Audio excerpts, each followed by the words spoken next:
이번에는 섹터 얘기 자세하게 다뤄보겠습니다. 통상 음식료, 즉 필수 소비재하면 경기 방어주 내지는 시장이 하락할 때 그나마 좀 쳐다봐야 되는 업종 아니냐 이런 시각이 강합니다.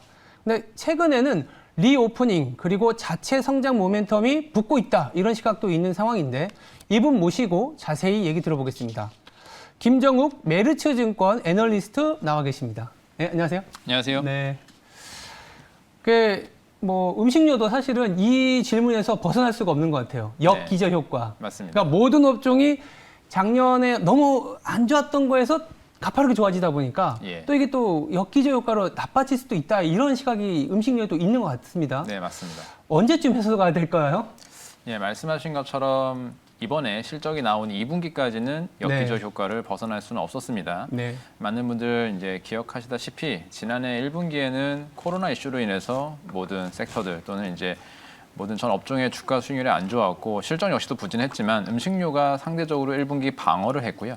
2분기 때는 또 서프라이즈를 기록하는 그런 모습을 보였습니다. 주가 흐름도 마찬가지였고 그러다 보니 음식료는 지난해 2분기까지 가수요, 비축 수요라는 효과 때문에 매출액의 고성장 그리고 특별한 마케팅 비용이 없는 매출 증가는 영업이익 증가를 이끌었고요. 이런 부분의 실적이 올해 2분기까지도 실적 부담으로 이어지고 있습니다. 역기저 효과라고 하죠. 지난해 고성장에 따른 이제 피해를 입고 있는 건데 또 한 가지는 뭐냐면 지난해 하반기부터 곡물가는 또 올라오기 시작했습니다. 그렇게 보게 되면 원가 부담은 지난해 1분기, 2분기보다는 훨씬 높아지게 되죠. 네, 지난해 3분기부터 올라온 곡물가가 이제 영향을 주기 때문인 거예요. 음식료 업체들이 부지런히 가격 인상을 했지만 시기적으로는 1분기, 2분기, 누계적으로 3분기까지 이어서 효과가 들어오기 때문에 1, 2분기까지는 여전히 전년도에 고성장했던 그 부담을 벗어나지 못했고 3분기부터는 원가 부담도 어느 정도 지난해와 동일해지고 거기에 가격 인상 효과가 더해지면서 역기저가 사라지는 그런 부분을 기대해 볼 수 있겠다라고 생각하고 있습니다. 네. 3분기부터 역기저 효과가 사라진다라고 말씀하셨고 최근에 이제 그 음식료 업종에서는 호재라고 할까요? 단가 인상을 단행할 수가 있는 상황이었어요. 그동안에 좀 올리려고 해도 여론이 좀 도와주진 않았는데 맞습니다. 워낙 그 PPI라 그래서 생산자 물가가 급등하다 보니까 단가 인상으로 이제 그럼 음식료 업종 마진 확대되는 거 아니야? 이런 시각도 있습니다. 네, 어떻게 보세요? 곡물 가격 같은 경우에 지난해 하반기부터 올라오기 시작해서 거의 저점 대비는 한 70%에서 80% 가까운 상승을 보였습니다. 그렇기 때문에 원가 부담이 사실 많이 현실화됐고요. 기업들이 이제 피해갈 수 없는 상황이 됐습니다. 가격 인상 측면에서는 크게 세 가지 카테고리로 나눌 수가 있는데요. 첫 번째로는 경기 소비 제품들, 제과, 빈과 음료 제품 같은 경우는 생각보다 좀 쉽게 인상을 할 수 있습니다. 소비자들의 구매 선택이 자유롭기 때문에 가격 인상을 하더라도 가격 부담이 되면 선택을 하지 않으면 되는 거죠. 그렇기 때문에 가격 인상이 좀 자유로운 편이 있고 필수 품목이라고 할 수 있는 라면이라든지 조미료라든지 이런 제품들 같은 경우에는 가공식품이면서도 가격 인상에 좀 눈치를 많이 보는 게 사실입니다. 필수품으로 구매를 해야 되기 때문에 마지막으로는 정부 세금 부과 품목들, 주류, 담배 등이 있는데 올해 같은 경우는 카테고리에 무관하게 전방위적으로 가격 인상이 다 성공하고 있습니다. 일단 일반 가공식품들부터 연초부터 성공을 했고 추가적으로 최근에 라면 인상까지 진행이 되면서 이후에 상대적으로 또 그동안 인상을 안 했었던 가공식품들은 조금 더 부담이 덜해지죠. 라면까지 인상했으니 우리도 쉽게 인상할 수 있겠다 이런 분위기가 형성될 거고요. 그리고 연초에는 일부 맥주 같은 주류도 있었기 때문에 전방위적인 가격 인상이 있었고 이런 부분이 일단은 지금은 원가 부담을 상쇄하는 수준의 가격 인상 효과가 나타날 겁니다. 단기간에는. 그러다가 올해 하반기를 기점으로 사실 곡물가가 또 하락 전환하거나 내년도에 올해보다 원가 부담이 내려간다라면 이 한번 올라갔던 식품 가격은 낮아지지 않는 속성을 보일 거기 때문에 내년도 1분기, 2분기 때 원가 개선, 마진 스프레드 확대를 기대해 볼 수 있을 거라고 생각하고 있습니다. 네, 알겠습니다. 그래서 이번 주에 급작스럽게 화두가 됐었던 게 뭐냐면 위드 코로나예요. 그러니까 9월 말에 우리나라도 좀 코로나가 완전히 종식되는 것보다는 코로나가 있지만 그래도 일상생활은 해야 되지 않겠냐라는 생각에서 위드 코로나 그리고 리오프닝 주들이 좀 괜찮았습니다. 음식료 업종도 사실은 수혜가 될 것 같아요. 어떤 측면을 좀 봐야 되는지 말씀해 주시죠. 카테고리별로 좀 차이가 있겠죠. 네. 제가 이번에 이제 하반기 전망을 쓰면서도 네. 자료의 제목을 엔데믹 플러스 FMB라고 했습니다. 팬데믹의 장기화, 이제 엔데믹으로 보고 있고, 라이프 위드 코로나라는 주제로 해서 외식업체들이 여전히 좀 주목을 받을 만하다라고 생각을 했거든요. 뭐냐면은 이제는 소비자분들이 코로나를 안고서 소비하는 그런 행태로 바뀌고 있습니다. 예. 오히려 확진자 수는 뭐 1,000명대 중반, 2,000명대까지 매우 높게 나타나지만 그에 따른 소비에 따른 공포감 이건 많이 줄었습니다. 이전보다는 코로나를 안고서 소비하는 활동들을 많이 하시고요. 최근 들어서 저녁 식사 같은 경우에는 규제를 하기 때문에 모임 규제나 시간 규제로 인해서 예전보다는 매출이 떨어진 건 맞지만 네. 점심 매출 같은 경우는 거의 비슷하게 나오는 수준이거든요. 이제는 그러다 보니 규제가 없는 상황에서는 소비자들이 뭐 자체적으로 매출을 일으키지 않는 이런 모습은 많이 사라졌다. 예. 자체적인 소비 통제를 많이 줄었고요. 그래서 음식료 내에서 주목해볼 만한 카테고리들은 이 리오프닝 효과로서는 주류업과 식자재 유통업을 들 수가 있습니다. 네. 먼저 이제 식자재 유통업이고요. 식자재 유통은 말 그대로 농수축산물을 구매해서 식당까지 공급하는 유통업체들을 이끄는 이제 섹터인데요. 주요 종목으로는 뭐 CJ 프레시웨이, 신세계푸드, 뭐 현대그린푸드, 롯데푸드 이런 기업들이 포함이 되어 있습니다.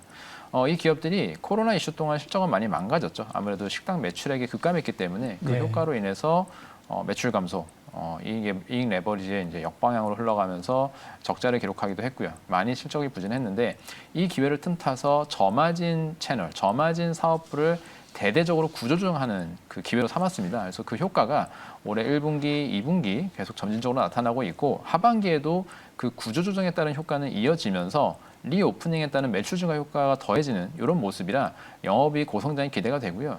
이런 업체들은 이제 하반기에 성장하고 나면 끝이 아니라 내년까지도 추가적으로 성장하는 모습을 보여줄 겁니다.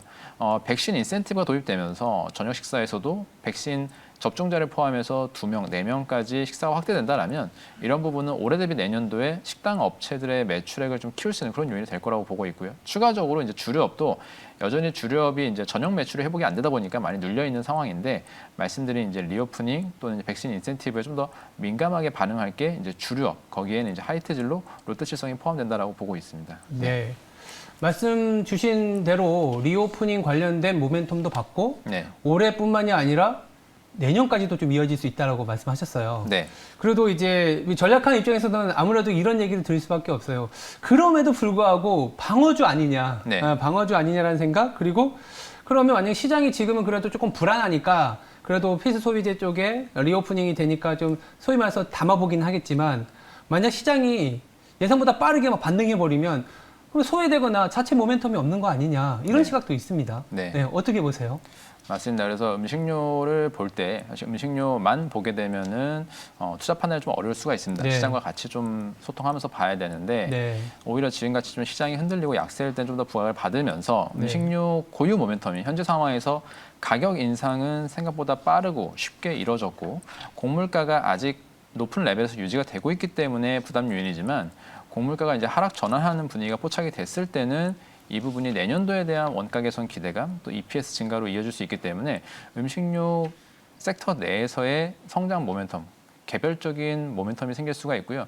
그 외에는 이제 종목별로도 여전히 성장 컨셉의 종목들을 찾아야죠. 그 안에서는 음식료 내에서도 성장할 수 있는 카테고리들은 해외 가공식품 그리고 이제 말씀드렸던 이제 식자재 유통 업체들의 회복. 이게 올해 하반기뿐만 아니라 내년도에도 코로나 이슈가 올해 상반기까지도 지배했었고 올해 상반기 내내 규제 영향으로 매출이 부진했던 베이스가 있기 때문에 내년도에도 고성장으로 다가올 수가 있는 겁니다.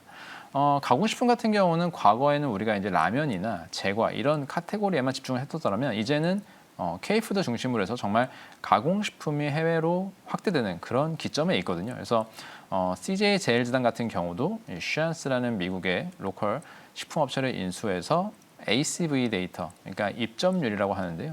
실제로 입점을 많이 시켜내면서 매출 증가를 이뤄내고 있습니다. 이런 부분이 단기적인 반짝 매출 성장이 아니라 입점을 해서 매출이 나오는 거기 때문에 구조적으로 매출이 계단식으로 매출이 올라갈 수 있는 부분을 설명해 주고요. 식자재 유통업체들도 말씀드린 것처럼 구조조정 효과를 기대해 볼 수가 있고 또 한 가지 이 공정위의 이제 급식 업체 규제 이슈가 있습니다. 그래서 네. 이 부분을 통해서 그동안 계열사 위주로 재편됐던 시장이 네. 이제 무한 경쟁으로 치닫게 되고요. 외부 영업 능력이 뛰어난 업체 중심으로 해서 수주를 가져오면서 성장 동력으로 삼을 수 있겠다 생각하고 있습니다. 네. 또 음식료와 관련해서는 또 이 얘기를 안 해볼 수가 없어요. ESG. 네. 그러니까 요새는 어떤 업종도 다 ESG가 해당이 되는데, 네, 맞습니다. 그리고 이제 어떤 사회적인 트렌드상 아까 이제 비건 인구도 좀 많이 증가하고 있습니다. 네. 그렇다면은 대체 식품과 관련하면 또 음식료가 또 엮일 수밖에 없다라고 보는데, 네. 국내 기업에는 또 관련 있는 기업이 있을까요? 아직은 이렇게 뚜렷하게 네. ESG 그리고 대체식품 관련해서 우리가 좀 직접적으로 투자할 만한 기업은 아직은 조금 아직은 부재합니다. 없다. 네. 하지만 좀 간접적으로 시야를 넓혀본다라면 동원 F&B 같은 경우에도 이제 비욘드 미트 수입해서 이제 판매를 하고 있는 네. 유통업을 담당하고 있고요. 네. 롯데푸드 역시 대체육 개발에 나서서 롯데햄 그리고 육가공 전문 업체였기 때문에 대체육 개발에 나서서 이제 제품화 시키는 데 성공을 했고요. 더 나아가서는 유통업체지만 신세계 푸드도 최근에 이제 대체식 관련해서 많은 관심을 보여주고 있고, 풀무원도 대체육과 관련된 이제 스타트업들, 기업, 벤처기업에 투자를 이제 확대하고 있습니다.